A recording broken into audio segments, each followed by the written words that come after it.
Fala galera, tudo bem com vocês? Bom, hoje eu trago mais um vídeo sobre história da arte. Dessa vez, arte na Grécia. História da arte na Grécia. Ficou bem legal o vídeo, espero que vocês gostem. Já me ajuda aí dando um joinha, compartilhando.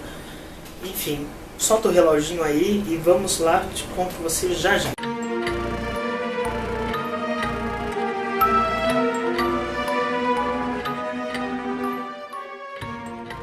Bom, para a gente entender sobre a história da arte na Grécia, é bom que a gente entenda três períodos, né? O período arcaico, o período clássico e o período helenístico, né? O clássico, ele corre aí mais ou menos de 800 a 600 a.C.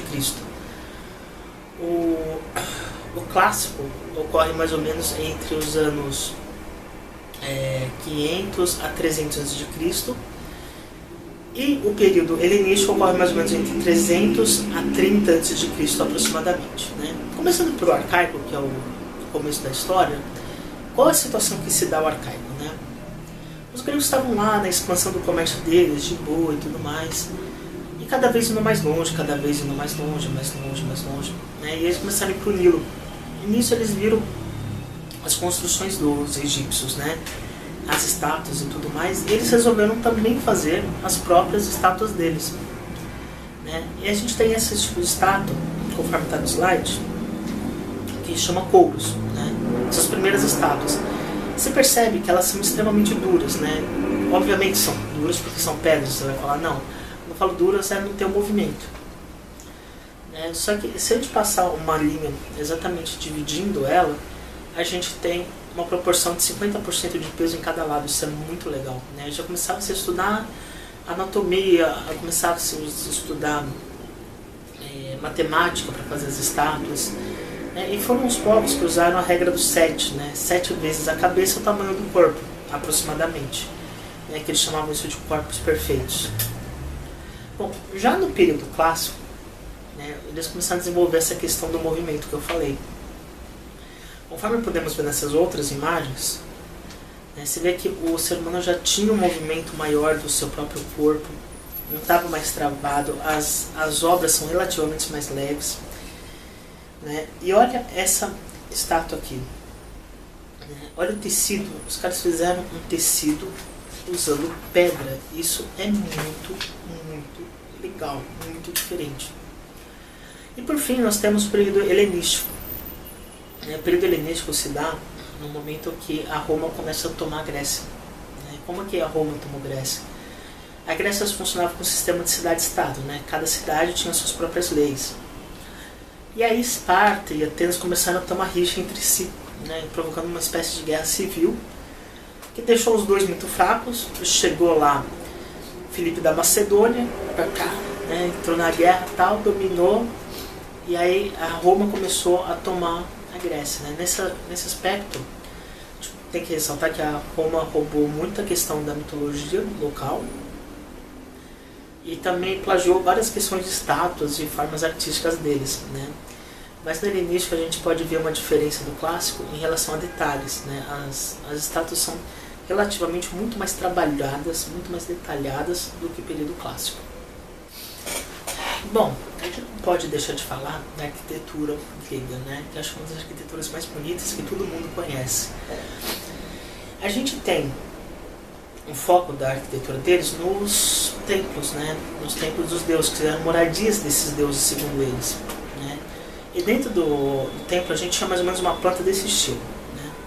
Na qual ficava o pronal, o pistódomos e no centro, sempre o naus. Naus é onde ficava a imagem desse deus, né? E se como a gente pode ver nessa própria planta abaixo, tem um monte de coluna, um monte de pilar, né?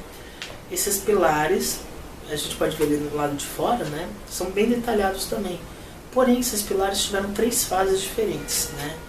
E quais fases foram essas? Bom, as fases desses pilares foi a dórica, a jônica e a coríntia, né? Vou colocar uma por uma para vocês verem qual que são as diferenças. A dórica, a gente vê um pilar bem mais simples, né? E uma espécie de viga super simples também. Quer dizer, não é tão simples assim, ela é bem trabalhada, mas não é que nem as demais, a jônica e a coríntia.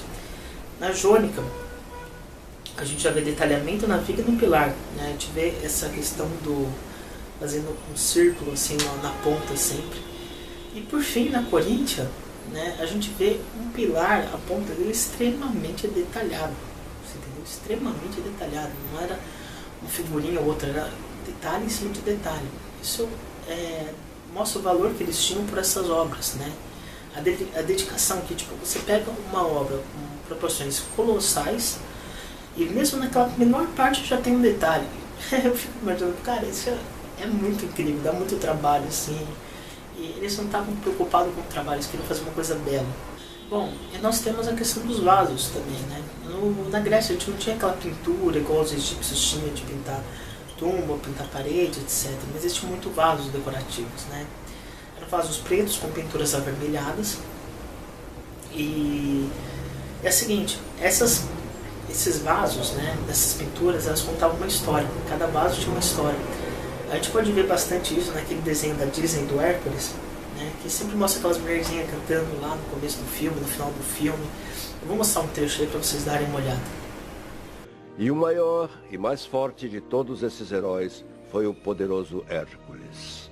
Mas como se avalia um verdadeiro herói? Bem, é isso que é nossa história. Vocês vão escutar esse cara?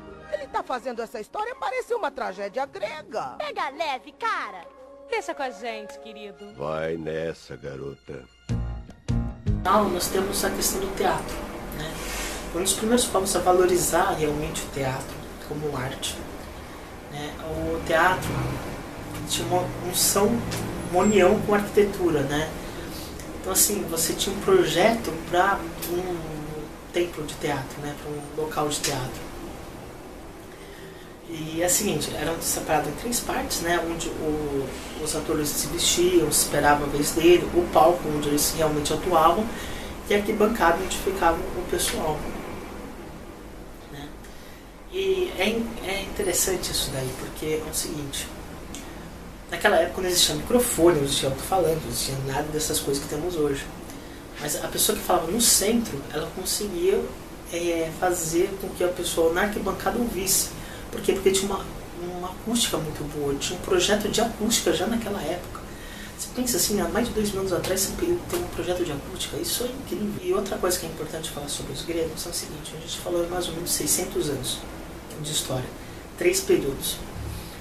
Como a gente pode ver nos outros vídeos, né, o ser humano demorava milhares e milhares de anos para passar de um período para o outro. Agora só leva 200 anos, em média, né? E 200 anos para nós é bastante, porque a gente troca de tendências, às vezes a cada 5, 2, 1 ano. Tem tendência de verão, tendência de inverno, né? Mas assim, a gente já vê que o ser humano estava cada vez mais rápido para mudar a forma de pensar e a forma de agir. Enfim, o vídeo foi esse, ele está super resumido, espero que vocês tenham gostado. Novamente eu peço o like, peço para compartilhar e até a próxima, viu? Até mais, gente.